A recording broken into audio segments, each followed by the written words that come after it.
جب ولی عہد بن کے جانے لگے تاریخ سے جو شغف رکھتے ہیں، امام جب تشریف لائے ہیں اپنے جد بزرگوار کی قبر پہ تو امام زاروں قطار رو رہے تھے۔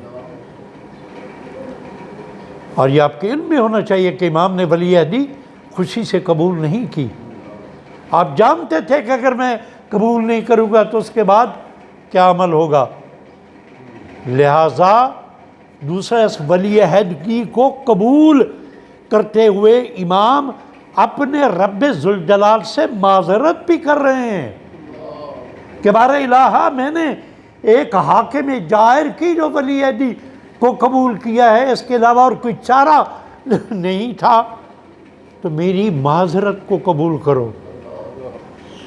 لہذا امام نے وہاں جس انداز میں، اور جیسے میں نے گزارش کی کہ ائمہ معصومین کا کام ہے دین کی حفاظت کرنا، علوم کی اشاعت کرنا، تو مدینہ سے لے کے مرو پہنچنے تک امام ہر مقام پہ دین کی تبلیغ کرتے ہوئے گئے، علوم کی اشاعت کرتے ہوئے گئے، اور جو بار بار زیارات پہ جا چکے ہیں وہ دیکھتے ہیں کہ کیسے امام کے آثار پورے ایران میں پھیلے ہوئے ہیں۔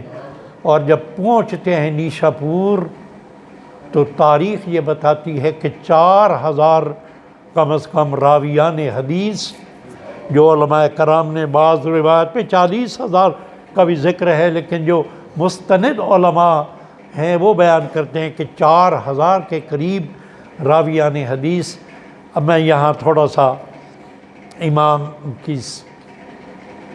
کی توصیف کے عنوان سے میں چند جملے کہوں گا۔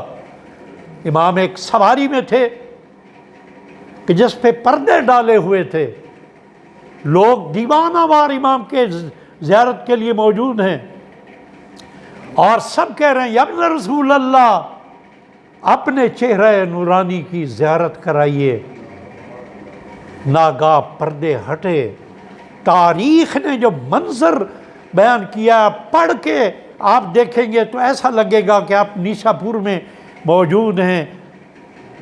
سینکڑوں ہزاروں افراد کا مجمع جس میں 4000 تو راویان حدیث ہیں۔ یا ابن رسول اللہ جب پردے ہٹے تو تاریخ یہ بتاتی ہے کہ لوگوں کی چیخیں نکل رہی تھیں، وہی جمال مصطفیٰ، وہی جلال مرتضیٰ۔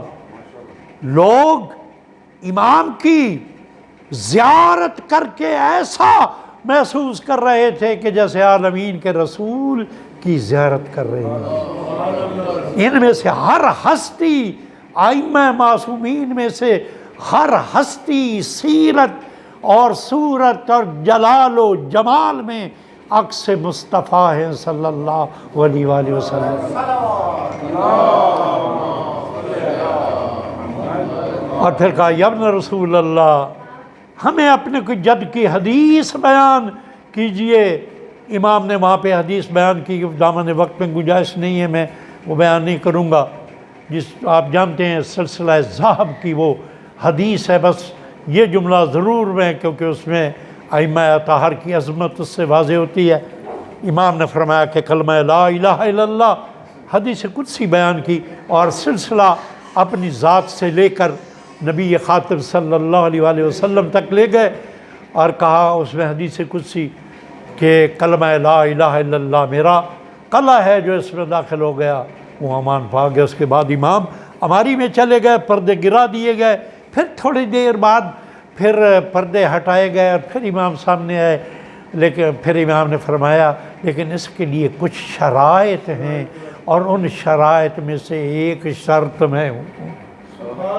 گویا امام یہ بتا رہے ہیں کہ جتنے بھی دیندار بن جاؤ، جتنے بھی اسلام کے اپنے آپ کو ٹھیکیدار بنا لو، اگر حجت زمانہ کی معرفت نہیں ہے تو کلمہ بھی تمہیں کوئی فائدہ نہیں پہنچا سکتا۔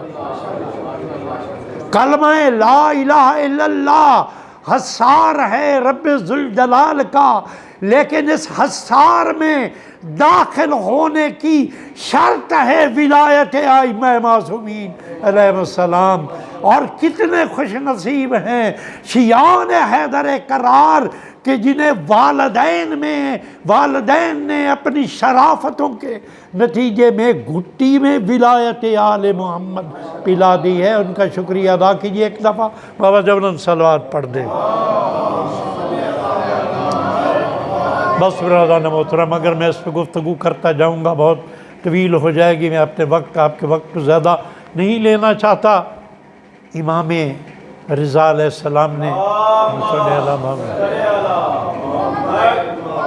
قبول کی وہ ولی عہدی تشیع کو، امام نے ایک حفاظتی حصار عطا کیا، اسلام کو حفاظتی حصار عطا کیا، اور ساتھ ہی ساتھ یہ چیز بھی عالم اسلام تک کنوے کر دی کہ میں اس ولی عہدی کو اس حد تک قبول کرتا ہوں کہ میں اپنے وجود سے علوم آل محمد کی ضیاء کو اس دنیا میں پھیلاتا رہوں۔